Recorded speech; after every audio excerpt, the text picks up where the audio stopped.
Actually আজকে বেশ কিছুদিন ধরে আমরা পুলিশ, বিএসএফ, টিএসআর মিলে আমরা বর্ডার এরিয়াগুলোতে এবং যে সম্ভাব্য প্লেসগুলোতে আমরা continue food patrolling, night mobile এগুলা এবং মোবাইল ডিউটি বিভিন্ন সার্চ চলছে এবং টাউট যে আছে এই টাউটের বাড়িগুলো আমরা ভেরিফাই করছি, টাউটকে ভেরিফাই করছি এবং তাদের বাড়িগুলো রেড করতেছি বেশ কিছুদিন ধরে। তো তাদের একটা অঙ্গ হিসেবে গতকাল সকাল থেকে 199 ব্যাটালিয়নের বিএসএফের হাতে 2জন বাংলাদেশি ধরা পড়ছে এবং সেই বাংলাদেশিদের জিজ্ঞাসাবাদের পরে আমরা আরও 2জন টাউটস ধরতে সক্ষম হয়েছে।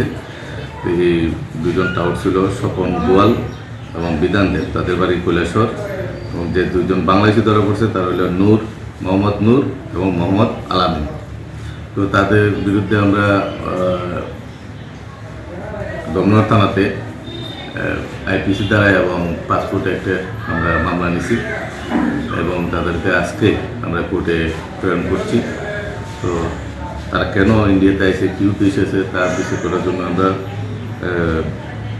অবশ্যই এটা ইনভেস্টিগেশন আমরা করছি এবং এটা সঠিক তদন্ত যাতে হয় আমরা সেদিকে আমরা লক্ষ্য রাখতেছি এবং টাউটদের বিরুদ্ধে আমরা সঠিক ব্যবস্থা নিচ্ছি। স্যার ওদেরকে কোথা থেকে আটক করা হয়েছিল? দমনর আইএসবিটি।